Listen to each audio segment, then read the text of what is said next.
ముఖ్యమంత్రి చంద్రబాబు నాయుడు ఆలోచనల నుంచి పుట్టిన కార్యక్రమం జన్మభూమి. మొదటి సీఎం అయినప్పుడు ఈ కార్యక్రమాన్ని నిర్వహించారు. ఉమ్మడి రాష్ట్రంలో ఇదో ట్రెండ్ సెక్టర్. గ్రామాల్లోనే జన్మభూమి సభలు నిర్వహించి అక్కడక్కడ సమస్యలను పరిష్కరించడమే కాదు, పెద్ద ఎత్తున ప్రజా సమస్యలు పరిష్కరించడానికి వినతులు తీసుకుంటారు. ఊరుకు, గ్రామానికి, నియోజకవర్గానికి ఏం చేయాలో అక్కడక్కడే ఆదేశాలు జారీ చేసేవారు. జన్మభూమి కార్యక్రమాన్ని అదే పేరుతో కొనసాగించడం ఇష్టం లేని పాలకులు రచ్చబండ అని మరొకటి అని పేరు పెట్టి కొనసాగిస్తున్నారు. అయితే చిత్తశుద్ధి లేకపోవడం వల్ల ఏది సక్సెస్ కాలేదు. గత ప్రభుత్వంలో అసలు ప్రజా సమస్యలను పట్టించుకోవడం తెలివి తక్కువ పనిగా భావించి సైలెంట్గా ఉండిపోయింది. అసలు ప్రజల దగ్గరికే పోలేదు. అసలు ప్రభుత్వం ఉందో లేదో వారికే తెలియని పరిస్థితి. వాలంటీర్లు, సచివాలయ ఉద్యోగులతో చిన్న చిన్న సమస్యలు కూడా పరిష్కారం కాలేదు.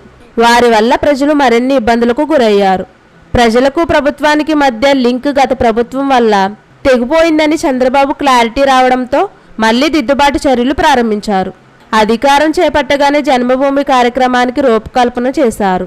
అయితే అప్పటికి ఇప్పటికీ పరిస్థితులు మారిపోయాయి. ఇప్పుడు మరింత టెక్నాలజీ పెరిగిపోయింది. స్పాట్లోనే సమస్యలు పరిష్కరించే అవకాశం ఉంది. అందుకే మరింత డైనమిక్గా జన్మభూమి 2.0కి రూపకల్పన చేసినట్లుగా తెలుస్తుంది. చంద్రబాబు పాలన చేపట్టిన మొదట్లో విప్లవాత్మక నిర్ణయాలు తీసుకున్నారు. జన్మభూమిలో ప్రజల్ని అన్ని స్థాయిలో భాగస్వామ్యం చేసుకునే ప్రయత్నం చేశారు. చివరికి తమ కాలనీలో అభివృద్ధికి పనులకు కూడా ప్రజల్ని విరాళాలు ఇచ్చేవారు.